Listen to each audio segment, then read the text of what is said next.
I'm Brian Devine, and welcome to Senior Experience Network News. A lot has happened this week, so let's get to it. First, in domestic news, Arkansas is going to try to execute 2 of their inmates in one night. This is their first attempt at a double execution in more than 16 years. Arkansas is going to attempt to execute not 1 but 2 inmates, despite there being serious health risks involved to them, since both inmates are in such poor condition. Last week, Arkansas executed Lethal Lee, the state's first use of the death penalty since 2005. The last double execution was attempted in 2014, and the last time it was successfully followed through with in any state was in 2000 in Texas. According to Time magazine, Jones, 52, was convicted of the 1995 rape and murder of Mary Phillips, who had been strangled with a cord from a coffee pot and found naked from the waist down.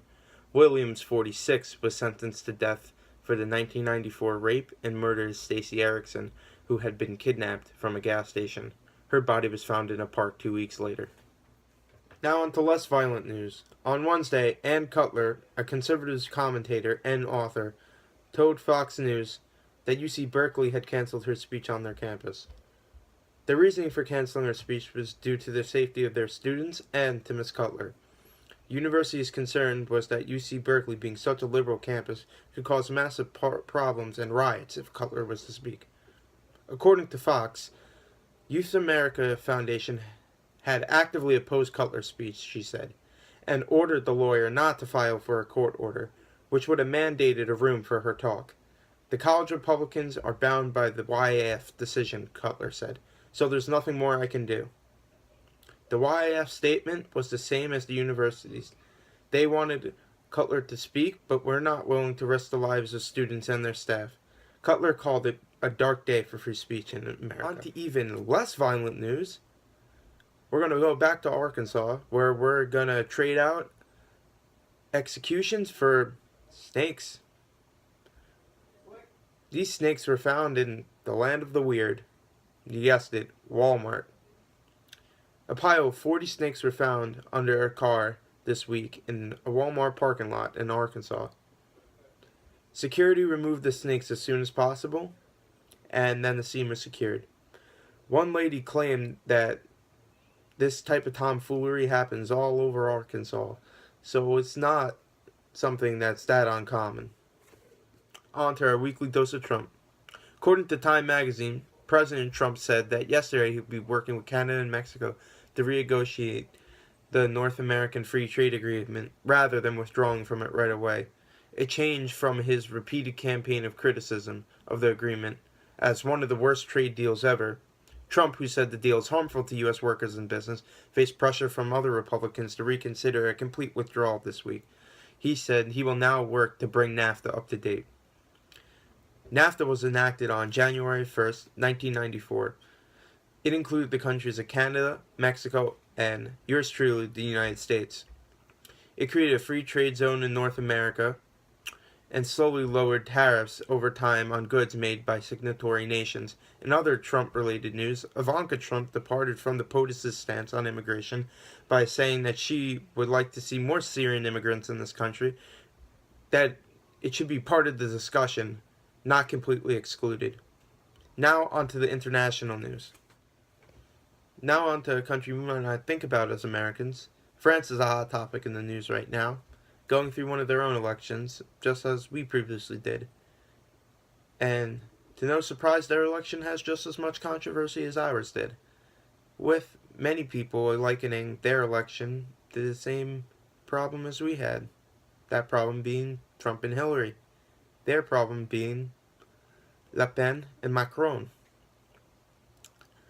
Emmanuel Macron is a centrist leader, and Marine Le Pen is a far-right leader, two opposite sides of the spectrum. The problem that arises from this election, though, is during the election, there was riots that ensued. According to Fox News, 6 officers and 3 demonstrators were injured during the protests in the Palace des Bastille. Several businesses sustained damage. Agence France-Presse reported. At least 3 people were arrested. Many of the left-wing protesters said they were angry at the first round results of the presidential election. Events like this prove that although our countries might be separated by many miles, we do have similar issues. Now on to Taylor with her opinion ed. Hi, my name is Taylor, and I'm here to tell you about news in this week's economy and recent pop culture. Let's start with pop culture. Well, recently we have heard that Starbucks has come out with a unicorn frappuccino. You heard it right, a unicorn frappuccino. It looks like a purple and blue and a little bit of pink frappuccino, and it is supposed to be very good. It's supposed to look like a unicorn, resemble the magicness and the colorfulness of a unicorn. Well, I'm here to tell you it does not taste magical at all. It actually tastes the opposite. It doesn't have a good definitive taste. You couldn't tell exactly what specific ingredients or tastes it had, and it was kind of bitter. It was only there for a limited time, so if you didn't have the opportunity to try it, it's fine. I personally did not like it. It was really more there, I believe, for Instagram and Snapchat pictures.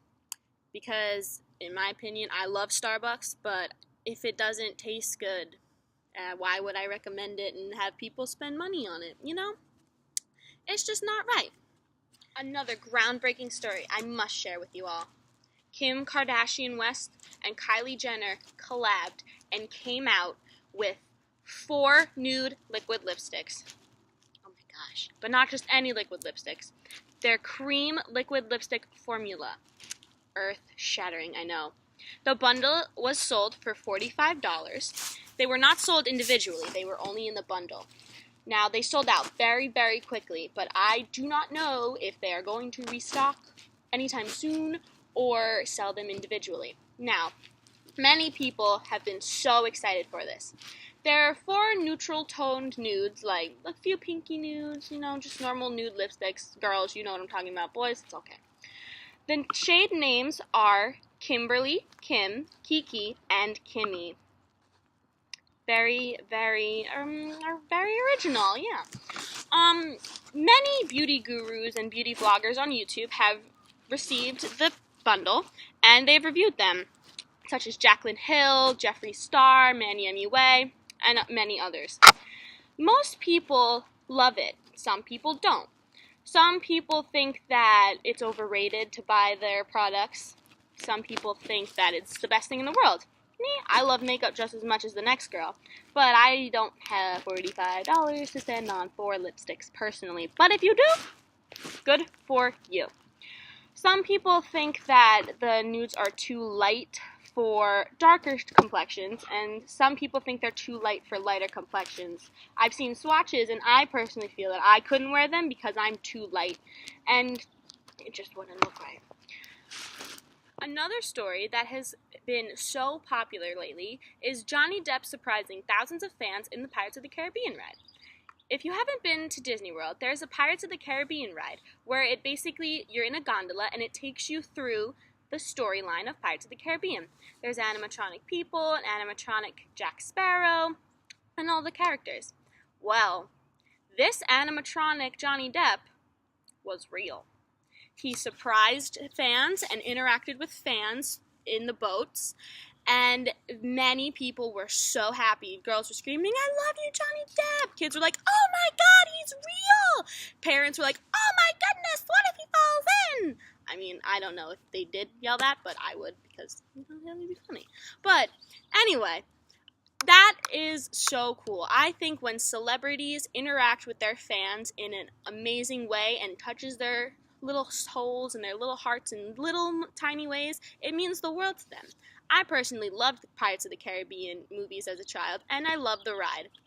I wish that I was there. I just love Disney in general. I wish I was there to be able to see Johnny Depp in character, in real life, being Jack Sparrow. Like, how freaking cool is that? If you don't think that's cool, you don't watch enough Disney movies. That's just my opinion. Our country feels that the first 100 days of a presidency are the most important. Technology firms made out very well within Trump's first 100 days in office. On Friday, Amazon, Facebook, Microsoft, and Alphabet stocks hit a fresh all-time intraday highs after crushing several records already this year. Many technology firms criticized Trump throughout the duration of his campaign, election, and also being in office for his policies and views against LGBT rights, views against women, and the travel ban, and they've been criticizing him very publicly. But Trump has made them gain millions of dollars, and they have exceeded so many rates and money ratings. Now, this gives them a sticky position because they are publicly bashing Trump, and now that he has made them so much money, they love it. In an article from CNBC News, it says many of Trump's harshest critics in the tech touted American job creation, trotting tail between legs to the White House and currying favor with the administration. They're playing the political game at this point. They want to show that they don't support Trump's ideas and want things to be better and equal and want a better country, but at the same time they're making so much money that they can pay their workers better or make more products and put out new bigger things, which will it happen, will it not, who knows, but it's a very controversial topic. Ben Bernanke, former chairman of the Federal Reserve, is worried. Dun, dun, dun. He is worried that the Democrats and Republicans view the health of our nation completely differently. In an article from the New York Times, it says, just this month, the University of Michigan's monthly survey of consumer sentiment diverged in an unprecedented way. Republicans are convinced that the economy is surging, while Democrats are concerned about an imminent recession. It is really striking, he says. The election result completely reversed people's views on the state of the economy. Republicans who thought that we were in a dystopia now think that things look great, and Democrats the opposite. And it shows that it all isn't based on the objective assessment of the economy. While Democrats and Republicans obviously have very, very different views of the political spectrum, but the economy is a very controversial topic right now given what Trump wants to do for the economy, taxes higher, tax cuts, taxes this and taxes that. So it's all just a waiting game at this point to see what Trump actually does and what actually happens. Many people will be impacted by tax cuts and higher taxes and everything related to personal income. So it is all kind of just up in the air, and it is very scary for most working people. And now over to Cam for entertainment and opinion articles. Hello, my name is Cameron Jordan, and today I'll be talking about the entertainment and op-ed news that is going on this week. So let's get started. A couple weeks ago, Anne Moran, best known for her role as Joni Cunningham, was found dead in her home in New Salisbury Saturday morning, authorities say. This previous Monday, after an autopsy, it was revealed that Moran had complications of stage 4 cancer said by the Harrison County Sheriff's Department and medical examiner. This was the cause of her death. Heather Moore scored a perfect score with a 40 out of 40, yet still sent home? There was a lot of controversy between the fans claiming that it was rigged. One blogger voiced, "It was absurd. How did someone this perfect get eliminated?" One blogger reported this was absurd. How can someone with a perfect score get eliminated? 3 of the mediocre men are still in the contest. One of the former contestants have spoken up with much disgust, defending Morris, saying that she shouldn't have been eliminated from Dancing with the Stars. Now let's take it to sports. In Game 4 of the NBA Eastern Conference Playoffs, the Atlanta Hawks defeated the Washington Wizards 111-101 to tie the series 2-2. Dwight Howard scoring 16 points, 15 rebounds, 1 assist, and playing 30 minutes. That's pretty good stats for a big man. Later in the week, Kim Kardashian took the spotlight, continuing the horrors of the robbery that took place in 2016. She sat with Ellen DeGeneres and cried and said that she was sick of crying and just wanted it to be in the past. She said one positive thing that she took from this event was that materials are not everything. It was probably no secret, and you see it on the show. I was trying to be flashy, but I was definitely materialistic before. Reality star Kim K said to Ellen, "Despite the horrendous robbery, maybe I have finally learned my lesson." Continuing with Ellen DeGeneres, she's partners with Steve Harvey among the top daytime Emmy winners. This completes this week's entertainment news. Now onto the op-ed news. This week we'll be discussing the controversy between the new hit show 13 Reasons Why. In the TV show, it portrays rape, drugs, and driving under the influence. It doesn't offer any solution to these problems. People in society watch TV shows and believe they can do what actors do behind the scenes. Another negative to the show is that people are getting ideas from it and how to handle their problems. A young boy getting bullied at the end of the show was seen buying guns to take care of the bullying problem. To me, the show should be taken off the air. It shouldn't be released to the public because it has a really bad influence on people's lives. That wraps it up for the entertainment and op-ed news for this week. I'm Cameron Jordan. Thank you for watching.